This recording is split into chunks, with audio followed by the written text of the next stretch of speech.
Comment cicatriser après l'accouchement? C'est un sujet qui me tient vraiment à cœur parce que moi qui ai eu une petite déchirure à mon accouchement, la sage-femme qui m'avait dit vraiment ça va guérir très très vite et en fait j'ai galéré pendant plusieurs mois avec cette cicatrice qui est restée douloureuse. Alors j'ai vraiment envie de vous en parler parce qu'il y a un truc qui m'a énormément aidé, énormément soulagée. C'est ce dont je vous parle dans cette vidéo, juste après ça.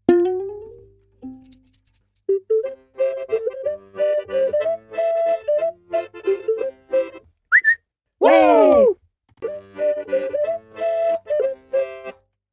Bonjour, moi c'est Maëlle du blog Devenir Intuitive. Alors déjà si vous êtes nouvelle ici, pensez à vous abonner à ma chaîne YouTube. C'est des nouvelles vidéos très régulièrement sur le sujet du féminin, de la féminité. Donc ça va vous intéresser. Et si vous êtes déjà venu et que mon contenu vous plaît, rappelez-vous que je vous propose un livre offert, un livre gratuit sur les 5 clés du cycle féminin. En fait, je parle dans ce livre de cycle et de fertilité. Donc, allez voir dans le descriptif de la vidéo, c'est là que je vous donne le lien pour accéder à mon livre offert. Et maintenant, on entre dans le vif du sujet, à savoir comment cicatriser après l'accouchement. Comment soulager une déchirure après l'accouchement. Mais ça peut être aussi une cicatrice d'épisiotomie. Quel que soit ce qui vous est arrivé pendant l'accouchement, ce dont je vais vous parler là, vraiment, ça peut vous aider énormément. En fait, il y a une personne qui a vraiment su m'aiguiller à ce niveau-là, parce que sinon les autres sages-femmes me disaient oui, ça va passer avec le temps, oui, il faut masser la zone de la cicatrice, même si c'est douloureux et tout ça, avec une crème, hop, faut masser. Et en fait, il y a une sage-femme, Anne Douchet-Morin, qui m'a dit écoute, il y a quelque chose qui fonctionne très très bien et qui est très doux parce que les tissus qui ont été comme ça un peu maltraités, eh ben, ils ont vraiment besoin de douceur à ce moment-là. Et c'est quoi? Eh bien, c'est le fait de simplement respirer dans la cicatrice. Alors, respirer dans la cicatrice, ça veut dire quoi? Eh bien, ça veut dire délicatement poser son doigt bien propre, par exemple après la douche ou même éventuellement pendant la douche, le doigt bien propre au niveau de la déchirure, donc au niveau par exemple des points de suture ou au niveau de la cicatrice si elle a déjà commencé à se former, mais très très délicatement, et respirer, mais respirer dans tout le corps, donc avec le ventre, mais sentir aussi que les tissus du périnée se mobilisent en fait. Et le fait de poser votre doigt, eh bien ça vous permet de sentir.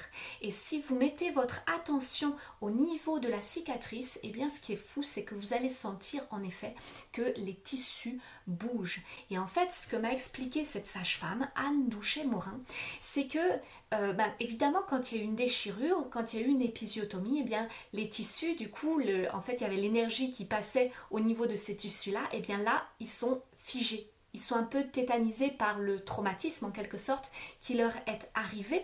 Et du coup, il faut arriver à refaire circuler l'énergie. Et qu'est-ce qui aide le mieux à faire circuler l'énergie? Eh bien, c'est tout simplement la respiration. Donc, c'est une technique très simple, très douce, et c'est vraiment avec cette sage-femme, Anne Douchet-Morin, que j'ai appris cette technique-là qui me semblait révolutionnaire parce que j'en avais jamais entendu parler avant. Moi, ça m'a énormément soulagée. Et en fait, si je vous fais cette vidéo, c'est pas totalement anodin, c'est aussi parce que Anne Douchet-Morin, elle propose, en fait, moi j'ai suivi un de ses accompagnements, et elle propose une formation en ligne qui s'appelle Voyage en périnée.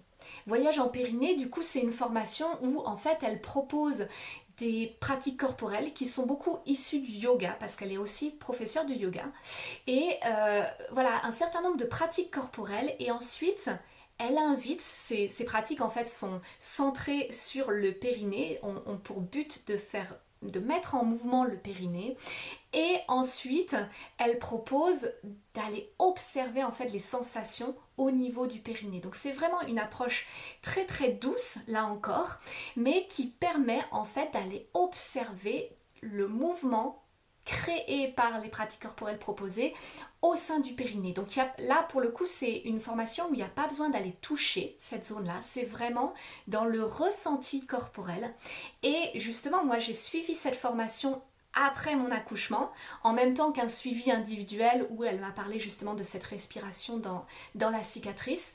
Mais en tout cas, cette formation a été complètement une révélation pour moi. Une révélation déjà de découvrir mon périnée, cette zone-là de mon bassin si vivante en fait. Je ne m'y attendais pas.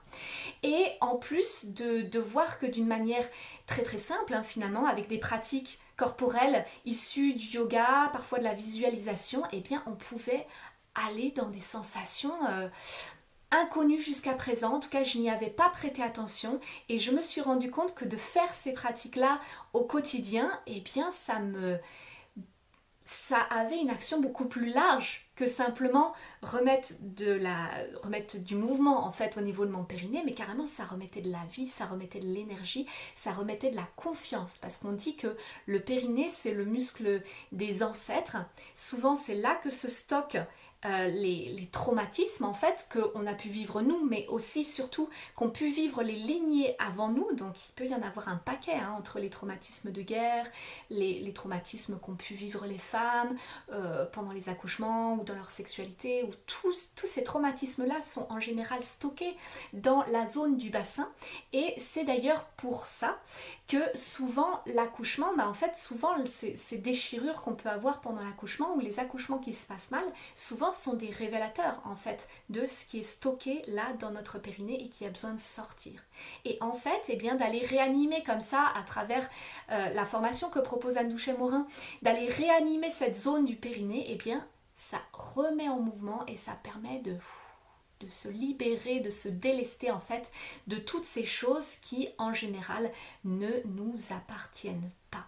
J'ai vraiment envie de vous dire à quel point moi j'ai été touchée par son accompagnement, par sa formation Voyage en Périnée. Elle propose dans un premier temps une conférence gratuite pour parler un petit peu justement de son approche, pour expliquer sa démarche, pour parler aussi du programme Voyage en Périnée, mais aussi vous proposer des expérimentations toutes simples justement au niveau de votre périnée pendant le live de la conférence. Donc, quelle que soit votre intention, si vous souhaitez derrière investir dans son programme ou pas du tout, ou si c'est juste par curiosité, dans tous les cas, ça vaut le coup d'aller assister à sa conférence gratuite.